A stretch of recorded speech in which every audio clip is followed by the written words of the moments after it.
창세기 2장 1절부터 3절까지 말씀입니다. 네, 지난주 말씀이랑 똑같죠? 네.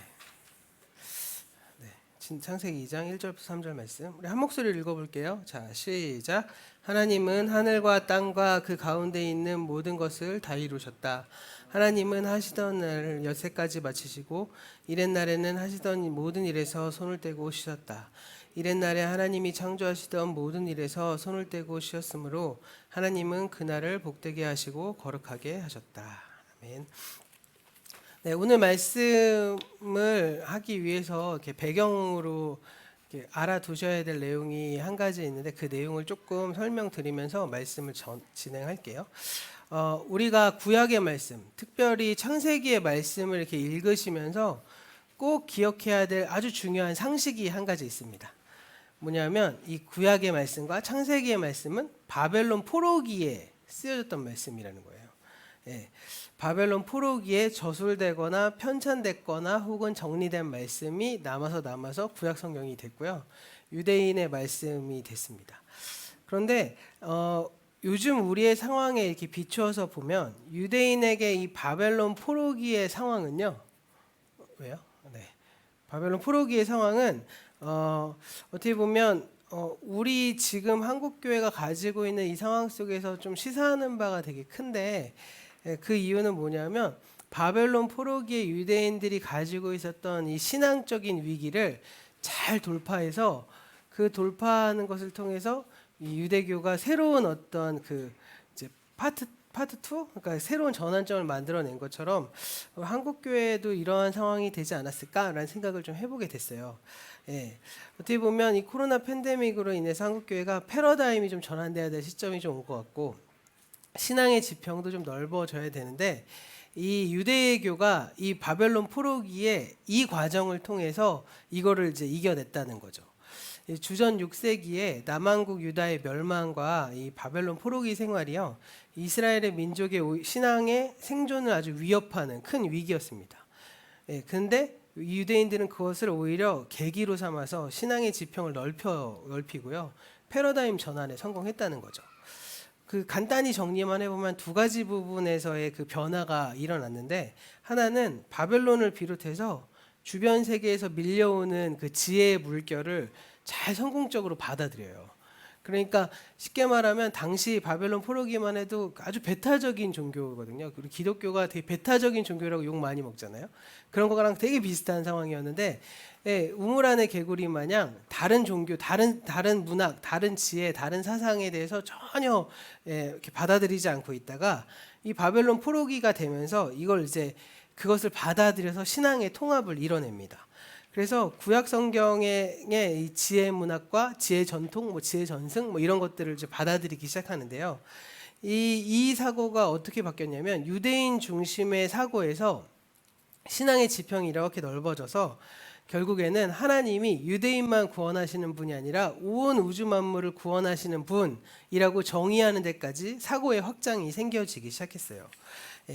그거를 오늘날 우리의 문제로 이제 좀 하면 여러 가지가 있겠지만 사실 우리는 한국 교회, 한국의 기독교 안에서 가장 어떻게 보면 덜 발달되어 있는 게 뭐냐면 신학과 과학의 융합과 통합이라고 저는 생각하거든요. 물론 누가 이런 얘기를 하더라고요. 옛날에는 한국 교회가 가장 이 사회에서 가장 앞서 나가고 시스템적으로나 환경적으로나 그런데 지금은 가장 뒤처져 있다고. 그 이유는 뭐냐면 수용하지 않아서 그렇죠. 수용성이 떨어져서 그렇습니다. 그래서 이 지난 시간에 아주 잠깐 언급했던 이 기독교 신앙과 과학의 융합에 대한 부분으로 좀 생각해 보자면 우리가 이미지상 자연과학의 연구 결과가 기독교 신앙을 위협하는 것처럼 보이지만 이것을 지혜롭게 수용할 수만 있다면 오히려 기독교 신앙의 지평이 확장되는 계기가 되고 그게 이제 수용성이 넓어지는 것으로 변화될 수 있겠죠. 이제 이런 과정이 우리에게 좀 필요해 보이고요. 두 번째로 이게 이제 오늘 말씀에서 되게 중요한 포커스인데 바벨론 포로기에 일어났던 중요한 변화는 공간의 종교에서 시간의 종교로 패러다임이 바뀐 거예요.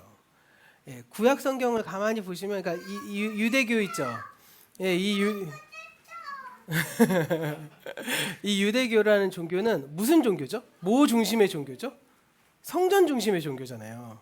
이 유대교 사람들은 성전에서 제사 드리고 성전에서 예배하고, 그래서 감히 이방인들은 이 여기 안에 못 오고 또 여인들은 여기 안에도 못 오고 단계별로 막 이렇게 있었던 종교였는데, 바벨론 포로기에 바벨론이 이제 이스라엘을 침공하면서 무슨 일이 생겼냐면 이스라엘 성전, 그러니까 예루살렘 성전을 다 무너뜨려 버렸거든요. 그리고 이 이제 이 뭐랄까 이 유다에 살고 있는 귀족층, 뭐 고위 관리층, 제사장들, 이런 사람들 다 포로를 끌고 가요. 그러니까 이 사람들이 바벨론을 끌고 가니까 뭐가 없죠? 공간이 없잖아요. 예배드릴 공간도 없고 모일 공간도 없고, 그러니까 이 공간의 종교였던 유대교가 엄청 심각한 타격을 입는 거죠. 모일 데가 없는 거예요. 그리고 이제 제가 몇 번 말씀드렸는데 바벨론 포로를 막 끌고 오면서 이 바벨론 군인들이 이 유대교 제사장들, 왕족들, 귀족들을 다 끌고 제일 먼저 데려간 데가 어디냐면 바벨론의 주신이었던 마르둑 신전을 먼저 가요. 그 말은 뭐예요? 너희의 신이 졌어. 너희의 신이 무너진 거야. 우리의 신한테 진 거야. 그래서 가장 먼저 이제 이 마르둑 신전으로 가갖고, 이 마르둑 신전의 가장 문패가 태초에 마르둑이 천지를 창조하시니라, 이 말씀의 문패를 보면서 그 사람들이 이제 그 신앙의 절망감을 막 가지고 오는 위기를 맞이하게 됩니다. 근데 이 사람들이 그랬을 때 이 한 일이 두 가지가 있는데 바로 뭐냐면 성경에 그동안 구전되던 성경을 언어로 정리하기 시작하고요. 또 한 가지가 사상의 체질을 좀 바꾸기 시작하는 거죠. 이렇게 성전 종교가 더 이상 유지되기 어려웠을 때 이 성전의 종교를 이끌어갈 유대의 지도자들이 이국 땅에 포로로 잡혀 있었기 때문에 예루살렘에 가고 싶어도 갈 수도 없고 성전을 지을 능력도 없잖아요. 그러니까 한마디로 말하자면 공간의 종교가 그 근거가 되는 공간을 잃어버리게 된 셈이 된 거죠. 이 근본적인 위기를 맞이합니다. 그럼 이걸 어떻게 극복했느냐? 유대인은 공간의 종교를 시간의 종교로 패러다임을 바꿔버려요. 그래서 위기를 극복하거든요. 그리고 그래서 그 사람들이 지금까지도 목숨 걸고 지키는 뭐가 탄생했느냐? 안식일이 이제 그때 탄생하는 겁니다. 그래서 오늘 읽은 창세기의 첫 단락은 바로 그런 패러다임의 전환을 잘 보여주는 사례라고 할 수 있어요. 그런 점에서 지난 시간에는 우리가 창세기 2장 1절부터 3절 말씀 통해서 쉼이라는 걸 초점으로 좀 제가 말씀을 나눴다면, 오늘은 이 공간의 종교에서 시간의 종교로 어떻게 그 관점의 변화를 이끌어냈는지 여기에 좀 포커스를 맞춰갖고 오늘 말씀을 이렇게 다시 한번 살펴보려고 합니다. 먼저 2장 1절 말씀에 이렇게 말씀을 하고 있어요. 2장 1절 말씀 한번, 그 전에 1절 없나요? 1절 한번 말씀 우리 같이 한번 읽어볼게요. 자, 시작. 하나님은 하시던 일을 엿새 날까지 다 마치시고 이렛 날에는 하시던 모든 일에서 손을 떼고 쉬셨다. 하나님이 하시던 일을 엿새 날까지 마치셨다라고 되어 있는데, 히브리어 성경에서는요 일곱째 날에 마쳤다 이렇게 나와요. 이 세번역 성경에서는 엿새 날까지 마쳤다라고 나오죠. 2절 말씀이었구나. 말씀이고요. 그런데 이 히브리어 원어 성경에는 일곱째 날에 마쳤다 이렇게 나오고 있거든요. 개역 개정판에서도 일곱째 날에 마쳤다 이렇게 설교합니다. 그러면 여기서 질문 한 가지가 나오죠. 하나님이 하시던 일을 6일째까지 하는 게 맞을까? 7째까지 하는 게 맞을까? 어느 게 맞을까요? 여섯째 날까지 할까 맞는가? 7째 날에 창조하신 게 맞을까? 이거 잘 아는 대로 하나님 우리가 아는 대로 6일까지 창조하시고 7일째 쉬셨잖아요. 그래서 2장 2절 하반절만 봐도 하나님께서 하시던 모든 일에서 손을 떼고 이제 7째 날까지 마치고 7째 날에 하시던 모든 일을 떼고 쉬셨다. 손을 떼고 쉬었다 이렇게 말씀합니다. 그러면 이 전반부와 후반부가 좀 충돌이 일어나는 것처럼 보이잖아요. 그러니까 전반부에는 여섯째 날에 마치셨다고 말하는데 이렛 날에는 모든 일에 손을 떼고 쉬었다 이렇게 말을 하니까 좀 이게 충돌이 일어나는 것처럼 보인다는 거죠. 그래서 이 구절에서 일곱째 날에라는 그 말을 대부분의 신학자들은 일곱째 날이 이를 때 이렇게 해석을 해요. 그러니까 이 세 번역에는 이제 그게 좀 오류를 피하기 위해서 엿새 날까지 마치고 이렛 날에는 쉬었다 이렇게 말하잖아요. 근데 히브리어 원어 성경에는 일곱째 날에 마치고 일곱째 날에 모든 일을 손을 떼고 쉬었다 이렇게 말하거든요. 그러니까 이게 말이 안 되는 것 같으니까 사람들이 어떻게 해석하냐면 일곱째 날이 이를 때 뭐 이런 식으로 이렇게 해석을 한다는 거죠. 그러니까 여섯째 날이 지나고 일곱째 날이 이를 때, 여섯째 날이 꽉 찼을 때 뭐 이렇게 이해하는 사람들이 많습니다. 그래서 세 번역은 사실 그래서 이렇게 보면 엿새 날, 이렛 날 이렇게 나눈 것으로 보이고요. 그런데 이제 이렇게 설교를 하면 좀 이렇게 곁길로 새가는 말인데, 예, 성경을 이렇게 제 설교를 하다 보면 이 설교에는 이 본문으로 하고, 이 설교에는 뭐 개역개정으로 했다가, 이 성경에는 뭐 영어 성경은 뭐라 그랬다 그러고, 이 성경에는 원어 성경으로 뭐라 그랬다고, 이런 얘기 이렇게 설교 들으실 때마다 어떤 생각 드세요? 예, 그러니까 제가 예전에 청년 애들한테 막 설교할 때 이렇게 저도 똑같이 설교하니까 걔가 뭐라고 말했냐면, 아, 성경 번역에 문제가 참 많은가 봐요, 이렇게 물어보더라고요. 예, 그게 맞을까요? 예, 번역을 잘못했다기보다는 사실은 여러 가지 번역의 가능성이 있어서 해석을 일부러 그렇게 하더라고요. 저도 처음에는 왜 통일하지 않고 왜 이게 본문이 여기서는 이랬다고 그 다음 본문 다른 버전 이랬다가 왜 그러지? 뭐 이렇게 했는데, 그 대한성수공회를 제가 신학생 때 한번 찾아가서 그거를 보고 조금 이런 의도로 성경을 번역하는구나라고 좀 알게 됐는데, 거기서는 이제 뭐라고 설명하냐면, 어떠한 번역도 완전할 수는 없다. 그래서 성경의 정확한 의미를 접근하기 위해서는 다양한 번역본을 보는 게 좋다, 이렇게 접근을 하더라고요.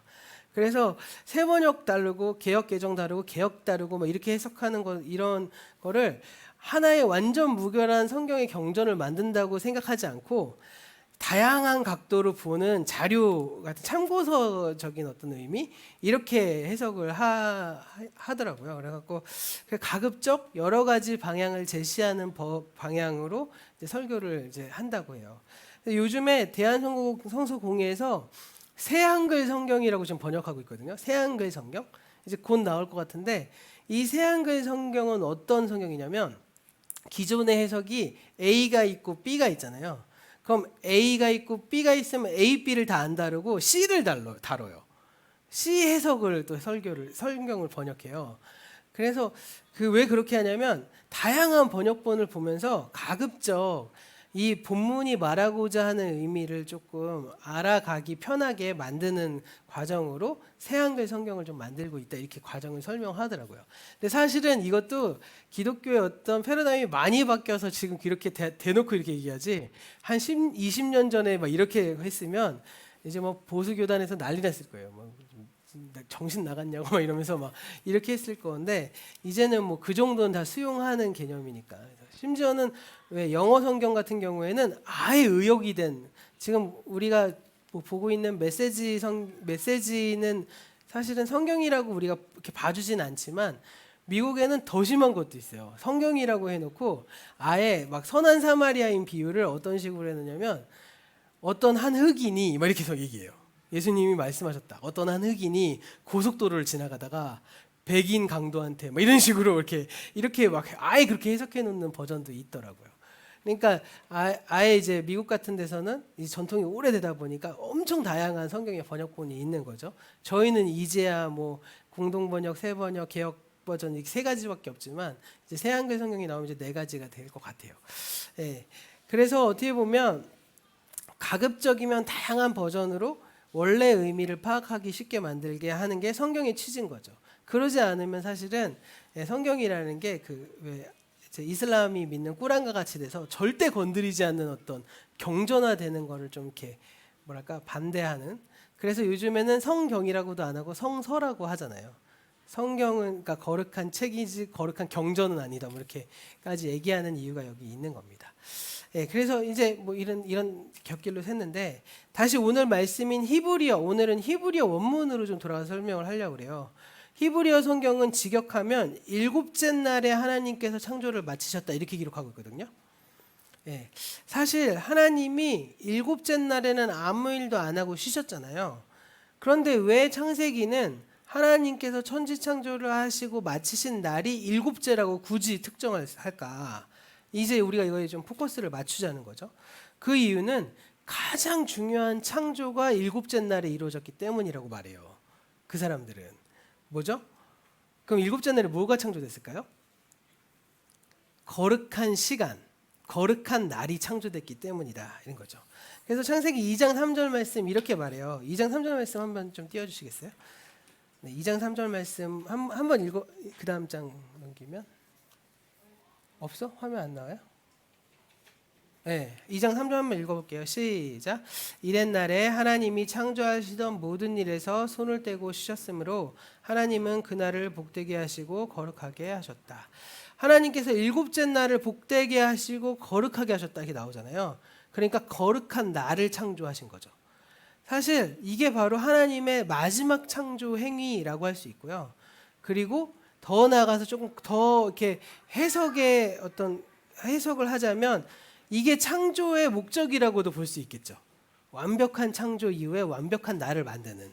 이게 이제 궁극적인 목적이에요. 왜냐하면 하나님께서 인간을 창조하신 목적도 대부분 우리가 뭐 신앙 고백에서 얘기하지만 하나님을 영화롭게 하기 위해서. 인간이 창조된 목적은 하나님을 영화롭게 하기 위해서 창조됐다 우리가 보통 말하잖아요. 그렇다면 하나님을 영화롭게 하는 나를 창조하는 게 마침표가 되겠죠.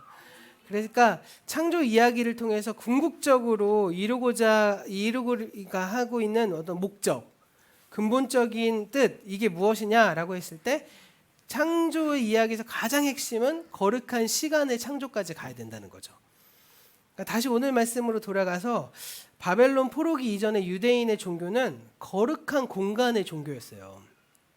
성전이 중요하다고 생각했잖아요. 그래서 지성소, 성소. 그래서 막 제사장은 성소에 가려면 1년에 한 번밖에 못 가는데 목욕을 해야 되고 뭐 발목에 방울을 달고 막 딸랑딸랑 소리가 나면 살아있고 몇 시간째 소리가 안 나면 이렇게 사람들이 끌어내리는데 버티면 살아있는 거고 안 버티면 질질 끌려나오면 죽은 거고 막 이런 이제 거룩한 공간의 종교였거든요. 그런데 이 거룩한 공간의 종교였던 그 근간이 무너지게 된 거죠. 성전을 잃어버리고 고국으로부터도 쫓겨나서 거룩한 공간으로부터 완전히 뿌리 뽑힌 처지가 된 그 유대인들이 이 위기를 기회로 삼아서 거룩한 공간 대신에 거룩한 시간을 창조하고 그 시간 속에 그들의 신앙을 다시 세우기 시작하는 거죠. 그게 바로 안식일 정신이라는 겁니다. 이것을 우리에게도 좀 적용해 볼 필요가 있을 것 같아요. 포로기 이전까지 유대교가 성전의 종교였다면 기독교는 뭐의 종교일까요? 기독교가 어디의 종교냐? 기독교의 중심이 뭐냐? 그러면 교회의 종교다 이렇게 말할 수 있거든요. 그럼 교회의 종교라는 게 뭘까? 성전과 교회가 같은 이미지일까요? 네. 근데 우리는 다 알고 있어요. 왜냐하면 한 번씩은 설교 때 다 들어봤거든요. 성전은 공간이잖아요. 근데 교회는 공간은 아니라는 거죠. 교회는 그리스도인이 곧 교회라고 말하잖아요. 사람이 교회라고 말합니다. 그리고 사람이 모인 공동체가 곧 교회잖아요. 두세 사람이 나의 이름으로 모인 모든 곳에서 예수님 함께 하신다고 했으니까. 그런데 그럼에도 불구하고 여전히 기독교에서는 공간이 핵심적인 역할을 차지해 왔죠. 기독교인들 누구냐라고 정의를 했을 때 주일에 교회에 모여서 예배를 드리는 사람이 기독교인이라고 얘기했잖아요. 이러한 정의가 어떻게 되시는지 한번 생각해 보세요. 이 기독교인의 신앙생활은 주로 교회당에 모여서 예배와 모임을 가지는 것으로 교회가 유지되어 왔습니다. 그런데 오늘 이제 지난 2, 3년간의 시간 동안에 이 교회 중심의 신앙이 급속도로 흔들리기 시작했어요. 코로나19로 인해서. 그렇죠. 코로나19 상황은 우리의 신앙의 패턴이 바뀌어지는데 엄청나게 급속한 변화가 일어나고 있습니다. 그러다 보니까 공간의 메인 종교가 더 이상 정상적으로 유지되기 어려운 상황으로 흐르고 있는 게 사실이에요. 사실 코로나 상황이 잠잠해지면서 좀 전과 동일한 모임, 동일한 활동을 재개하는 교회들이 늘어난 건 물론 사실이죠. 그런데 그만큼 근데 반대급부도 있잖아요. 뭘까요? 공간에 막 그렇게 모여. 근데 2, 3년간 그곳에 모여 있던 사람들이 그 공간에서 탈피돼 봤잖아요. 그러니까 다시 그렇게 모이는 걸 즐거워하지 않기 시작한 거죠. 그때 모임의 감격을 그리워하나 그렇다고 해서 그때처럼 계속 모이고 계속 그 공간으로만 사람들을 모이게 만드는 것에 대해서는 부담스러워하기 시작했다는 거. 그가 사실 한국교회 대부분이 되지 않을까요? 목회 데이터 연구소라고 일주일에 한 번씩 이렇게 설문을 한 걸 데이터화해 갖고 이렇게 보내주는 게 있거든요. 그 목회 데이터 연구소에서 평신도랑 목회자들한테 똑같은 질문을 했는데 그 질문의 답에 설문이 반대로 나왔어요. 제가 그걸 언제 한번 말씀드리면 좋겠다 싶었는데, 아니 그 목회자들한테 물어본 거죠. 코로나 이후에 한국 교회는 코로나 이전과 동일한 상황으로 될까요? 안 될까요? 뭐 이런 질문이었어요. 그랬더니 한 70% 이상이 목회자들은 될 것이다 이렇게 얘기했어요. 평신도들은 뭐라고 얘기했을까요? 70% 이상이 안 될 것이다 이렇게 얘기한 거죠. 그러니까 그렇게 목회데이터 연구소가 설문지를 카톡으로 돌리던 메일로 돌리던 그거에 답하는 사람들은 어떤 사람들이죠?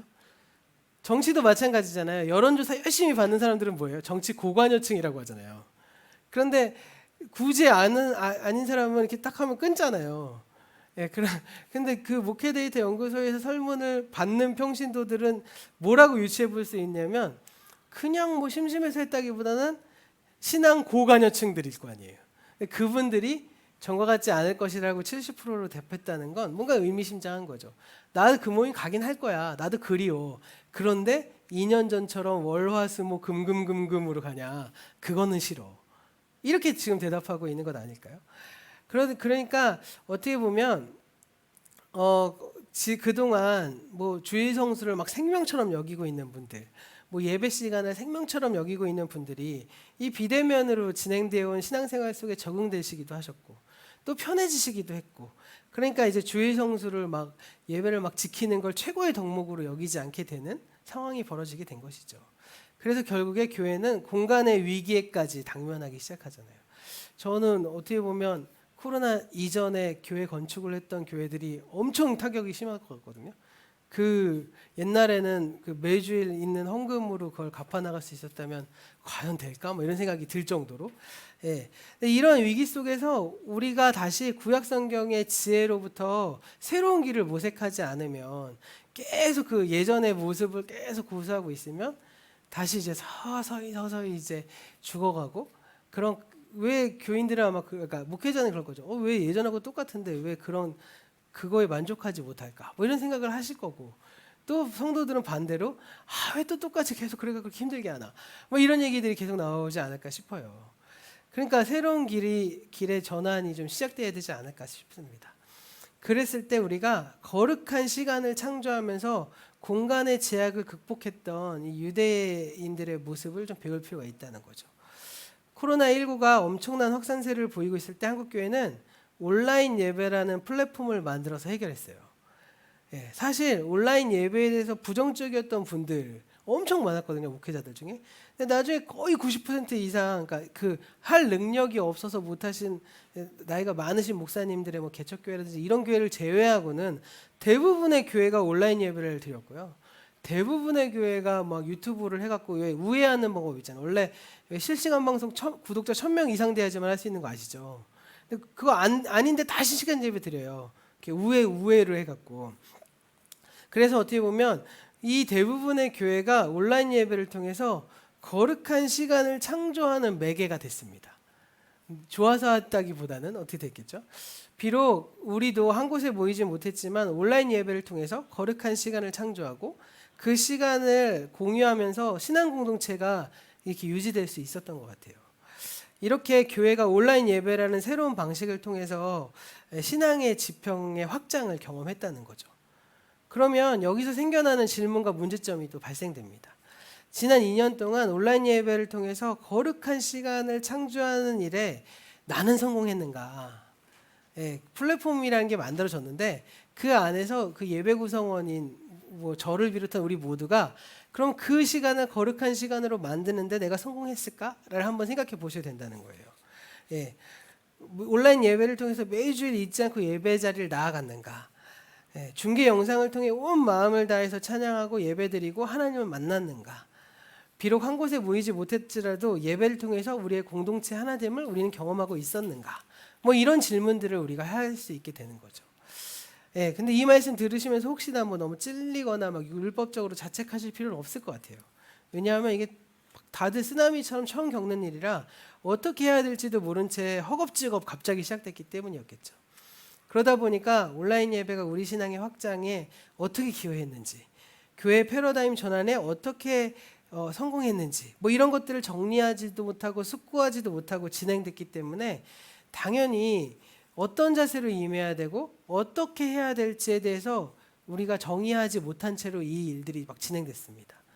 그러니까 근본적으로 한국교회가 코로나19를 맞아서 어쩔 수 없이 임시 방편으로 문제를 해결하려고 했기 때문에 온라인 예배는 이꼴 버티기용 전략이었던 거죠. 지금까지 한국교회는. 그러다 보니까 처음에는 신선하기도 하고 옛날에는 주일 되면 막 뿔뿔이 흩어져서 애들은 애들 예배, 어른은 어른 예배 이러다가 온라인 예배를 다 같이 한 곳에서 모여보고 막 이렇게 하다 보니까 막 오히려 막 더 은혜가 있었다고 간증하시는 분들도 꽤 많았거든요. 그런데 1년이 지나고 2년이 지나고 하다 보니까 각자가 편안한 방법으로 느슨하게 드려진 것도 사실 우리가 사실이겠죠. 이거는 우리뿐만이 아니라 어떻게 보면 제가 개인적으로 가장 실패했던 것 같아요. 처음에는 막 예배 어떻게 하긴 했는데 그 기술을 더 활용해서 우리가 공동체로서 모이는 하나됨을 이루는 일에 대해서는 저도 역시도 최선을 다하지 못한 것 같습니다. 이렇게 버티기용으로 시작되고 하다 보니까 대면 예배가 시작됐다 하더라도 2년간 길들여진 습관을 바로 고쳐지지 않을 것으로 보여요. 코로나 상황이 아무리 좋아졌다 하더라도 이미 열려진 변화를 무시하고 예전으로 돌아갈 수 없는 상황에 이르는 거죠. 그렇다면 이제 우리가 좀 마음을 다잡고 새롭게 패러다임에 대해서 정리해 볼 필요가 있지 않을까 생각해 봅니다.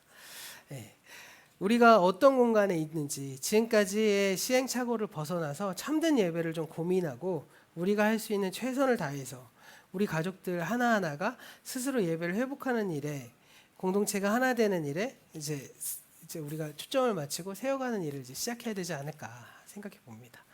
그러면 어떻게 공간적인 배경을 넘어서 어느 곳에 있든지 오프라인이든지 온라인이든지 참된 예배를 우리가 드릴 수 있을까? 정답부터 말씀드리자면 그 핵심은 거룩한 시간을 창조하는 데 이르러야 한다는 거죠. 거룩한 시간을 창조하는 데. 오늘 말씀에서 답을 한번 찾아보자면 하나님께서 여세 동안 말씀으로 하늘과 땅을 창조하셨어요. 그러면 거룩한 시간은 어떻게 창조했을까요? 그 답이 창세기 2장 3절 말씀이거든요. 다시 한번 말씀을 읽어보면요. 함께 읽어볼게요. 시작. 이튿날에 하나님이 창조하던 모든 일에서 손을 떼고 쉬셨으므로 하나님은 그날을 복되게 하시고 거룩하게 하셨다. 이 구절 잘 보시면 하나님이 어떻게 그날을 거룩하게 하셨을까요? 3절의 인과관계를 좀 잘 살펴보면 돼요. 전반절이 원인이고 전반절에가 원인이고 후반절이 그 결과거든요. 하나님께서 일곱째 날 모든 일에서 손을 떼고 쉬심으로 그날이 거룩하게 된 거죠. 그리고 이것이 일곱째 날의 창조를 마치셨다는 말의 의미입니다.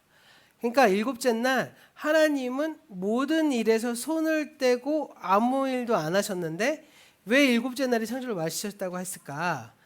그게 아무 일도 안 하고 쉬시는 것, 모든 일에서 손을 떼고 쉬는 것이 거룩한 시간을 창조한 방법이었다는 거죠.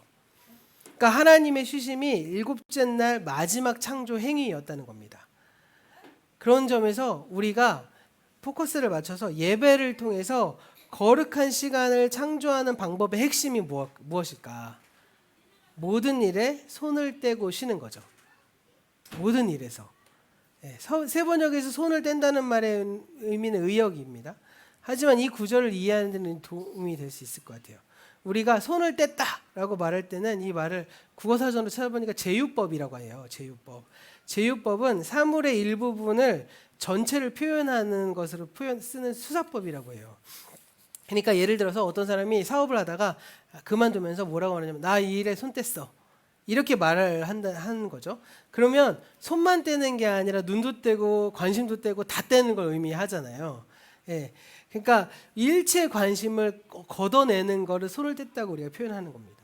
그런 점에서 우리가 손을 뗐다는 의미를 오늘 말씀에 적용해 보자면 예배를 드리는 동안 우리의 모든 감각, 우리의 눈, 귀, 코, 후각, 촉각 모든 임의 감각이 손을 떼고 하나님께만 집중하는 그렇게 이제 우리가 훈련이 되어야지 거룩한 시간이 창조되는구나 이런 거죠. 그러니까 내가 나를 번잡스럽게 하고 나를 힘들게 하고 내가 그동안 나한테 막 여러 가지 의미에서 버겁게 하는 모든 일에 손을 떼고 하나님께만 집중했을 때 거룩한 시간이 창조되고 내가 다른 우리 공동체 하나됨을 위해서 초점을 맞출 때 오히려 거룩한 시간이 창조되는 것이겠죠. 예.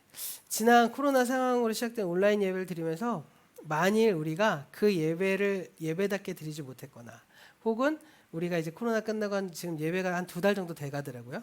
그 예배를 드렸는데 이전과 좀 다르게 내가 그 전에는 예배 때 좀 이렇게 감사도 있고 감격도 있고 근데 좀 이렇게 번잡해 뭐 이렇게 생각이 되셨다면 아마도 내가 지금 겪고 있는 모든 상황 속에서 모든 일에 손을 떼지 못했기 때문일 겁니다. 반대로 그러니까 어떻게 보면 그 오프라인이든 온라인이든 우리가 다 이렇게 그러지 못했던 이유가 다 이거라는 거죠. 그러기 위해서 우리가 어느 공간에 있든지 온라인으로 드리시든지 오프라인으로 여기 와서 드리시든지 우리가 예배를 잘 드리고 이 어떻게 보면 하나님을 만나는 시간을 갖기 위해서는 나의 관심, 감각 이 모든 것을 다른 모든 일로부터 떼어내서 하나님께 집중하려고 하는 노력이 수반되어야 하는 것이죠. 그럼 어떻게 노력할 수 있을까요? 그러니까 이 지점에서 우리가 어떻게 율법주의로 빠지지 않으면서 실제적인 도움이 될 수 있을지를 그런 지침을 세울 수 있을지를 한번 생각해 볼 필요가 있어요. 이것은 사실은 예배를 드리는 사람마다 다를 수밖에 없습니다. 설교를 하는 저도 다를 거고요. 찬양 인도하는 전도사님도 다를 거고요. 예. 사실은 어떻게 보면 제가 늘 미안한 우리 제 아내랑 전도사님은 이렇게 어떻게 보면 설교는 못 듣고 쭉 가잖아요. 그러면 이제 제가 농담 삼아서 오늘 주일에 밴드로 설교는 들어? 막 이렇게 막 농담과 갈굼과 진심이 섞여 있는 막 이런 얘기를 하는데 근데 그것도 사실은 우리의 필요에 따라서 보내놓고 그 다음에 그 수고를 더 하라고 지금 강요하는 거잖아요. 그래서 좀 미안한 마음도 있긴 있습니다. 그런데 어떻게 보면 그런 것들에 대해서 실제적인 도움에 대한 지침은 각 사람마다 다 다르겠죠. 나는 이렇게 하면 모든 일에 손이 뗄 수 있고 이렇게 하면 이렇게 하나님한테 집중할 수 있고 이런 게 있을 겁니다.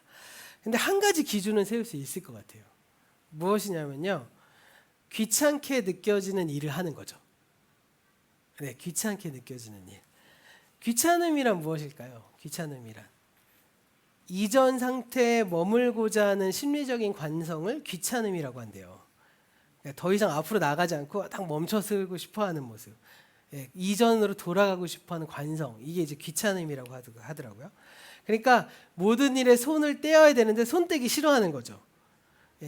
그러면 거기서 한 가지 더 나가서 그럼 나는 예배와 관련돼서 귀찮게 느껴지는 일이 있다면 그게 무엇일까? 우리가 교제에서 나를 귀찮게 하는 일이 있다면 무엇일까? 그게 예배를 잘 드리고 교제를 잘하고 거룩한 시간을 창조하는 비결이 될 수 있는 것이겠죠. 한 걸음 더 나가서 우리가 또 한 가지 기억해야 될 사실은 뭐냐? 시간과 공간은요 분리되지 않는다는 거예요. 거룩한 시간을 창조한다. 공간의 종교로부터 시간의 종교로 패러다임의 전환을 이룬다. 이렇게 말씀드리니까 공간에 관한 모든 걸 포기한다고 이분법적으로 생각하시는 분들이 꽤 많아요. 심지어는 목회자들도 그런 생각을 하더라고요. 얼마 전에 어떤 목사님을 만났는데 그 목사님이 코로나19로 이제 장기화가 되다 보니까 교회라는 공간이 이제 점점 부담스러워지는 거죠. 그러다 보니까 교회 건물을 없애버리고 그냥 온라인으로만 집에서 예배드리기 시작했고 뭐 한 달에 한 번씩 정모를 해갖고 그때만 모여서 이렇게 모이고 하기로 했다고 얘기하시더라고요. 그런데 이제 그때는 사람들이 와 이렇게 했거든요. 근데 이제 얼마 전에 만났는데 무슨 말 하세요? 다 대면이 오기 시작하잖아요. 또 어떻게 보이지? 어떻게 하지? 또 이렇게 고민하기 시작하셨어요. 어떤 분은 심지어 30평대 교회에서 예배를 시작하셨는데 온라인 예배 드리니까 이거 점점 줄여갖고 10평짜리로 조그만 상가로 가갖고 이렇게 카메라 달고 그냥 그 공간만 딱 만들고 그걸 교회라고 이렇게 하시는 목사님들, 그걸 교회라고 하기에는 저희도 이거 10평인데 이게 2개인데 하여튼 그렇게 얘기하시는 그래서 뭐 어떤 목사님 국민일보인가 뉴스엔조인가는 그거를 뭐 다 팔고 10평짜리로 옮겨서 남은 돈을 교인들한테 나눠주고 막 이런 사람들도 있더라고요. 근데 저는 100% 그분 나중에 또 임대 공간 만드실 거라고 생각해요. 왜 그럴까요? 어떻게 보면 거룩한 시간을 창조하는 일과 공간이 분리되지 않는다는 거죠. 이런 어떻게 보면 인간은 공간을 떠나서는 살 수 없는 존재 아닐까요?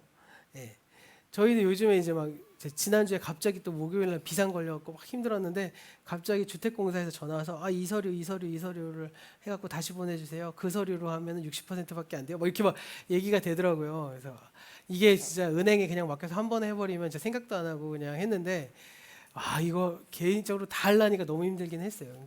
그러니까 막 또 도장해갖고 받아갖고 막 어떻게 하고 막 뭐 저희 제가 공부방 하는 데서는 그런 명세서는 없다 그러니까 제가 또 온라인 폼 받아갖고 또 만들고 정신이 하나도 없었거든요.